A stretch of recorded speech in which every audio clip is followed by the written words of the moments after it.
ce matin. Est-ce que le ministre de Dieu, l'apôtre Henri Podaï, peut dire un mot de prière?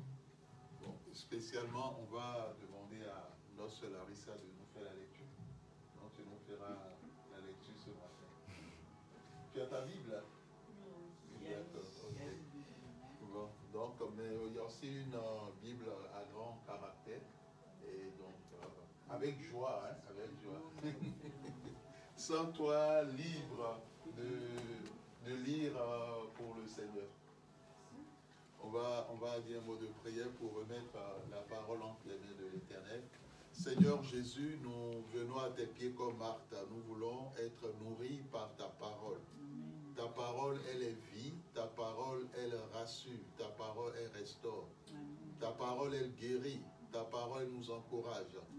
Que cette parole puisse trouver place dans nos cœurs. Viens ôter tout ce qui est ronce, tout ce qui est pierre. Viens brûler tout ce qui est oiseau, chargé de voler la semence. Amen. Et que cette parole puisse produire en nous des fruits en abondance. Au nom de Jésus-Christ. Amen. Amen.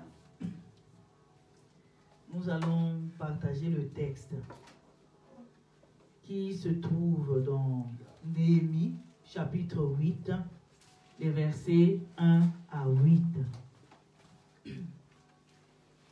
Néhémie, chapitre 8, les versets 1 à 8. C'est là, ça? Sinon, c'est ouvert déjà. Hein? Il y a le gros caractère. Parce que je n'ai jamais lu ça. C'est pas grave. C'est pas grave. Mais tu as été à l'école, non? Tu as fait la lecture. C'est pas grave. Nous allons écouter la parole de Dieu. Courage, c'est là. Néhémie 8, verset 1. 1 à 8. 1 à 8. Donc, tu lis tranquillement. Sens-toi libre, tu es dans la famille de Dieu. Hein? Amen. Alors, tous les peuples s'adressaient comme un seul homme sur la place qui est devant la porte des eaux. Ils diront à Esdras, le scribe, apportez le livre de la loi de Moïse prescrit par l'Éternel. Et le sacrificateur Esdras apporta la loi devant l'assemblée composée l'homme de la femme et de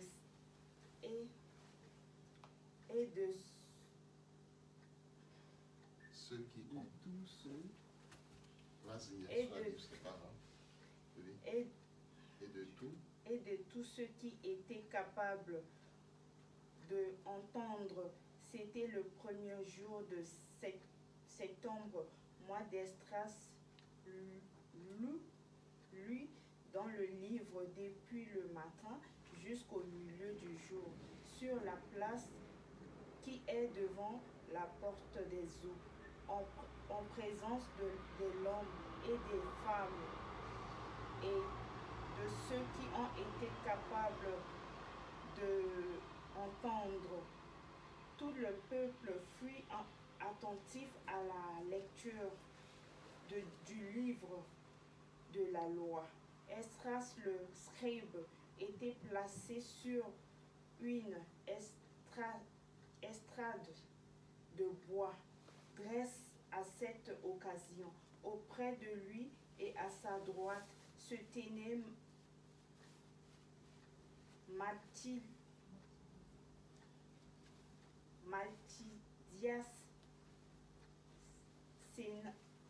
Séna, Anaja, Uri,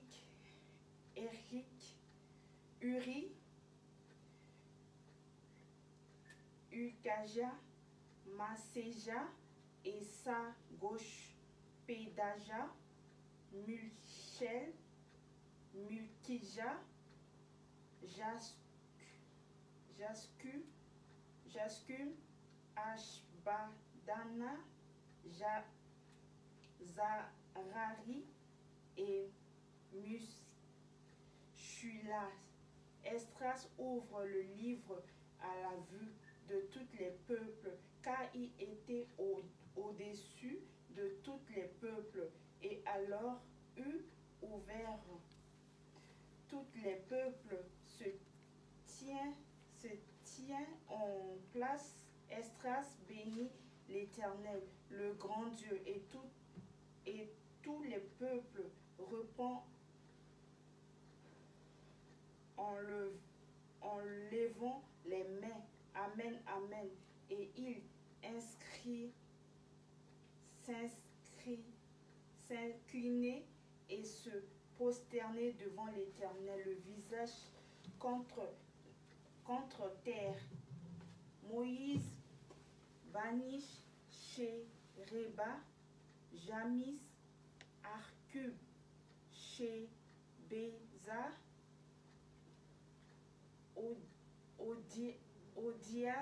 Odija, Maseja, Ekisha, Azari, Zojaba, Anna, Pelaja et les lévistes, expliquant la loi au peuple. Chacun restait à sa place. Il lisait discrètement dans le livre de la loi de Dieu, et ils ont donné le sens pour faire comprendre ce qu'ils avaient lu. Merci. Amen. Amen. Acclamons la parole de Dieu.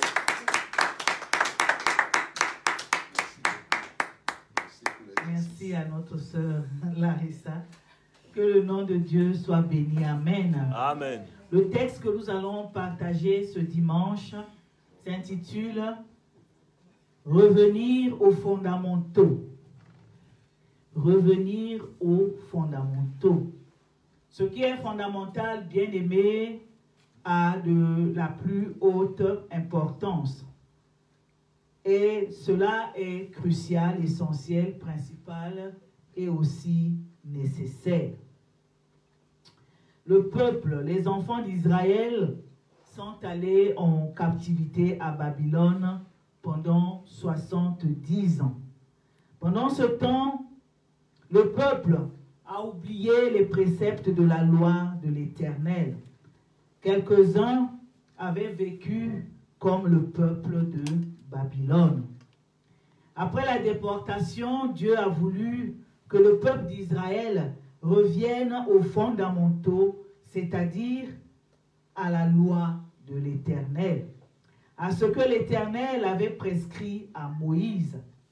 Le peuple avait perdu le souvenir, car beaucoup étaient nés en captivité ou au moment de la captivité et n'avaient jamais entendu les préceptes de Dieu. Depuis Josué, à qui l'Éternel avait recommandé le livre de la loi, que ce livre de la loi ne s'éloigne point de ta bouche. Médite-le jour et nuit pour agir fidèlement selon tout ce qui est prescrit. C'est alors que tu auras du succès dans tes entreprises. C'est alors que tu réussiras. Non sans avoir au préalable dit au verset 7, puisque nous venons d'entendre le verset 8 de Josué 1. L'Éternel lui a dit au verset 7, « Fortifie-toi seulement et aie bon courage, en agissant fidèlement selon toute la loi que Moïse, mon serviteur, t'a prescrit. Ne t'en détourne ni à droite ni à gauche, afin de réussir dans tout ce que tu entreprendras. » Bien-aimés dans le Seigneur, tels sont certains des préceptes de l'Éternel. L'Éternel me permet de parler de hier pendant le temps où nous sommes allés pour faire l'œuvre de Dieu, distribuer des invitations dans la rue. Et au moment où on a fait une petite mise au point à la fin pour savoir comment cela s'était passé, certains bien-aimés ont rencontré des personnes qui leur ont dit, pour certains, ils ne s'intéressent pas à ces choses-là, c'est-à-dire ils n'ont rien à faire ou à avoir avec Dieu, ni son Fils Jésus-Christ. D'autres ont encore dit qu'ils sont déjà pour eux en Europe. Ce sont des choses qu'ils entendaient en Afrique et ils ont tout laissé en Afrique. Et pourquoi on leur parle encore de Jésus ici? C'est comme pour dire ils sont passés à autre chose et que Jésus-Christ faisait partie de leur passé. Bien-aimés, ils ont perdu le souvenir de tout ce qu'ils disaient à Dieu. Pour certains, lorsqu'ils avaient fait le projet de venir, soit en Europe, soit dans un pays comme la France, l'Angleterre, pourquoi pas les Pays-Bas ou les États-Unis et encore le Canada. Ou pendant la traversée du désert, qu'ils ont rencontré dans leur vie toutes les promesses.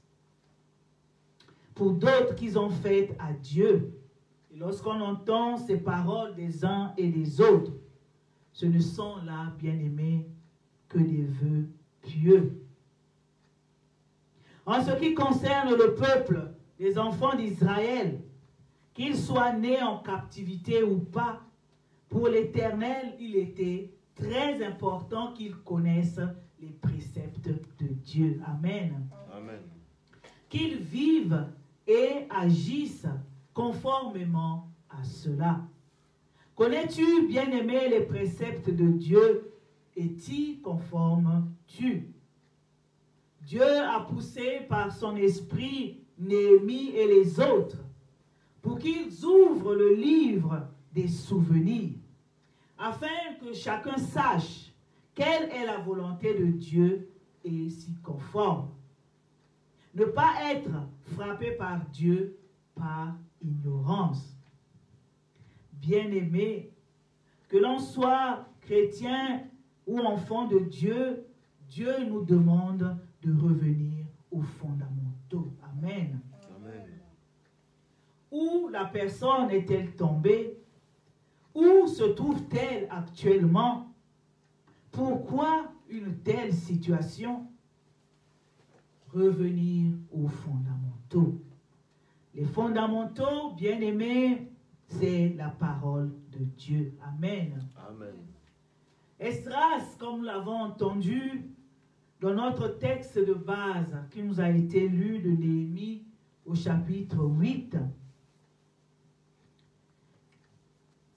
les autres, nous avons entendu que le livre a été ouvert et lu.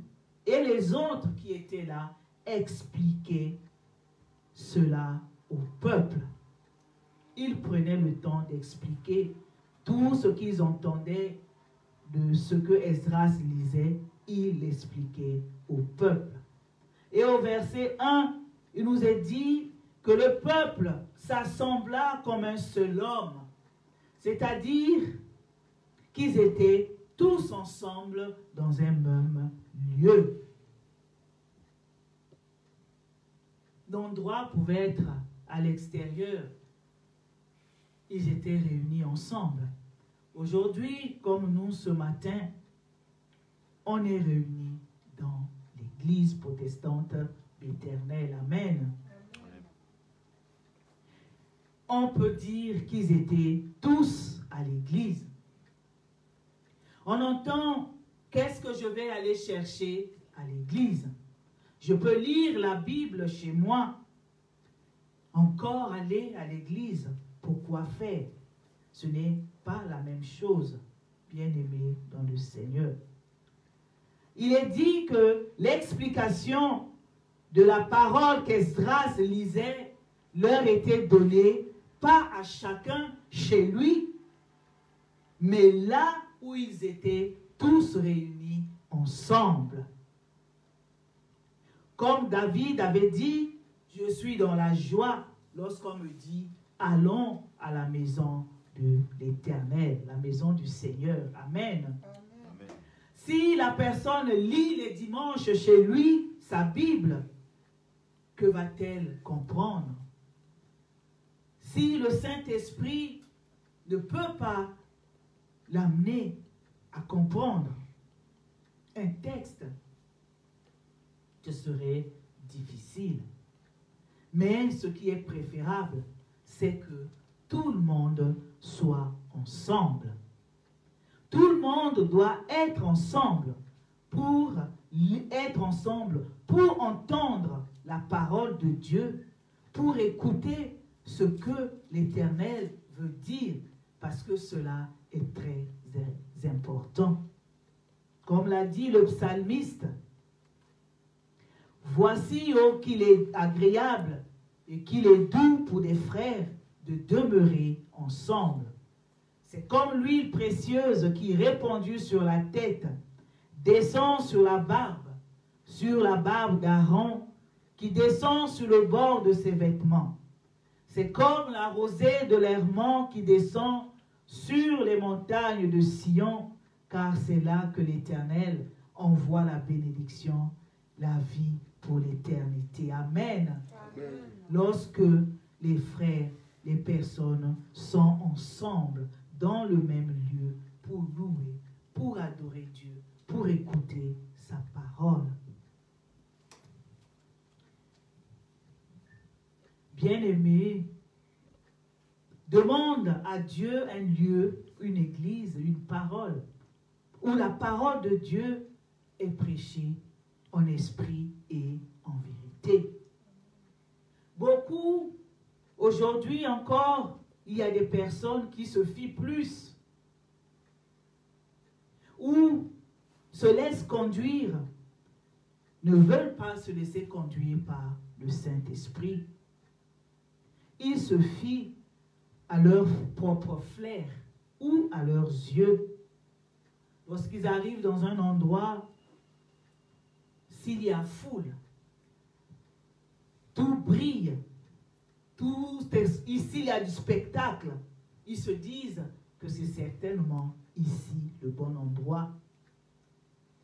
Mais lorsqu'ils trouvent un endroit où c'est calme, peut-être moins de gens, ils se disent, ce n'est pas là. Erreur, bien-aimé. Demande à Dieu de te montrer la vraie réalité, bien-aimé, par rapport à ce que la personne pense, car elle sera surprise. Revenons aux enfants d'Israël. Lorsque les explications leur étaient données, et qu'ils ont regardé comment ils vivaient, le peuple a compris sa misère. Le peuple a compris son ignorance et s'est réconcilié avec Dieu et a donné toute la gloire à Dieu. Amen. Amen. Qu'est-ce qui compose aujourd'hui la vie d'un enfant de Dieu, la vie d'un chrétien? Qu'est-ce qui compose son quotidien? Vivre loin des préceptes de Dieu et aller droit vers la mort bien-aimée du corps, de l'âme et de l'esprit. Tout est dans la parole de Dieu. Amen. Amen. Aucune situation n'a de solution hors de la parole de Dieu. Qu'est-ce que la personne veut? Va dans la présence de l'Éternel et dans sa parole. Parce que l'Éternel n'a pas changé. Même si le chemin sur lequel la personne marche est rocailleux, et même si les cailloux blessent un peu, le Saint-Esprit est là pour guider la personne. Amen. Amen. Le Seigneur recommande d'aller sur la montagne parce que c'est là que l'on rencontre Dieu. Dieu est là. Dieu est là, il ne bouge pas, il attend. Il attend que celui qui le cherche de tout son cœur. Il est omniprésent, notre Dieu. Et il sait aussi où se placer pour attendre. Bien-aimés dans le Seigneur. Comme pour les enfants d'Israël, l'Éternel veut que chaque personne revienne aux fondamentaux, c'est-à-dire à l'essentiel qui se trouve dans la parole de Dieu et dans l'Éternel, notre Dieu. Amen. Amen. Revenir à l'essentiel. Parce que la parole de Dieu sort. Elle ne revient pas à lui sans avoir accompli ce pourquoi elle a été dite. Et l'essentiel, c'est cette parole qui sort de la bouche de Dieu, qui sortira encore, quels que soient les temps, quelles que soient les circonstances. Revenir aux fondamentaux. Quelle est cette parole que l'Éternel a dite un jour sur toi, pour les tiens, pour ta nation que tu as oubliée? Cette parole qui s'est noyée, perdue dans les méandres du quotidien, cette parole que tu as négligée jusqu'à en perdre le souvenir.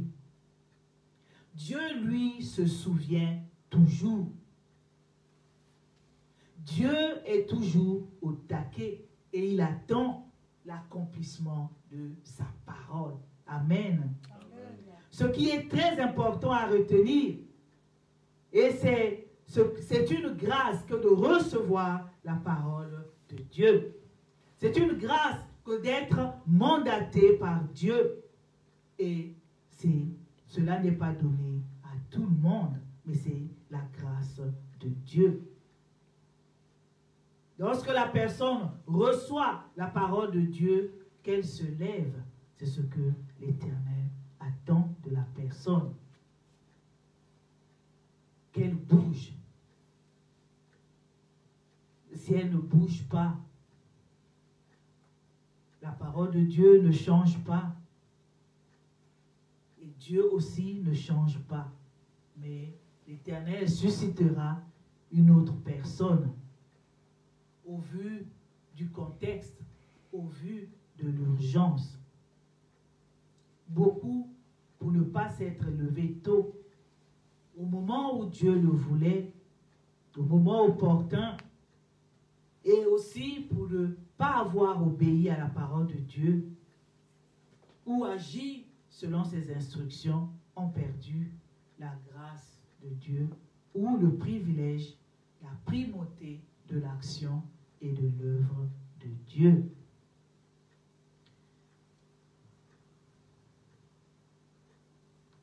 Le peuple a écouté la parole de Dieu. Ils étaient tous ensemble,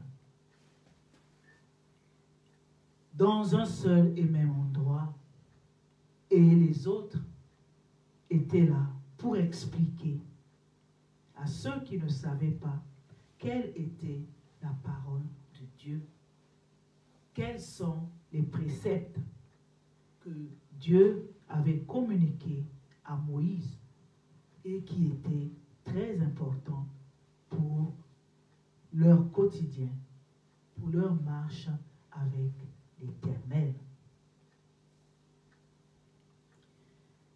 C'est ce que l'Éternel attend.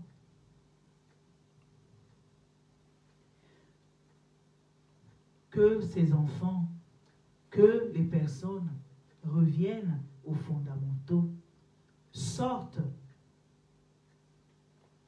du quotidien qui est loin de l'Éternel, mais qu'ils placent l'Éternel Dieu au milieu, au centre de leur quotidien.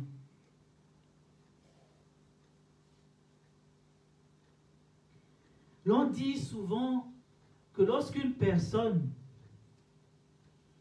arrive à un endroit et perd son chemin,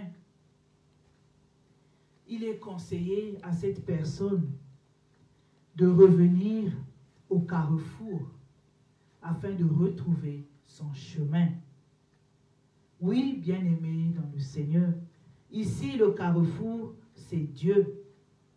C'est la parole de Dieu, c'est Jésus-Christ. Lui, la parole de Dieu faite chair. Alors, où te trouves-tu en ce moment? Reviens au carrefour, parce que Dieu est là. Le Seigneur Jésus est là. Il t'attend pour te montrer le chemin à suivre, pour te montrer comment suivre ses préceptes, comment obéir à la loi de Dieu. Pour terminer, nous allons lire le texte de Éphésiens chapitre 5, le verset 14. Éphésiens chapitre 5, le verset 14.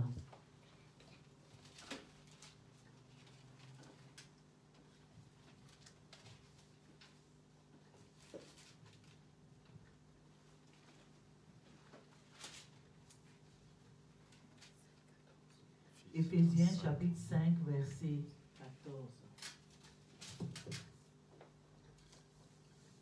C'est pourquoi ne soyez pas... Non. Éphésiens, Verset 14. oui, verset 14. C'est pour cela qu'il est dit, réveille-toi, toi qui dors, relève-toi d'entre les morts, et Christ t'éclairera. Amen. Amen. C'est pour cela qu'il est dit, réveille-toi, toi qui dors. Relève-toi d'entre les morts et Christ t'éclairera. Amen. Amen. Que l'Éternel bénisse sa parole dans nos cœurs. Amen. Amen. Acclamons pour la parole de Dieu.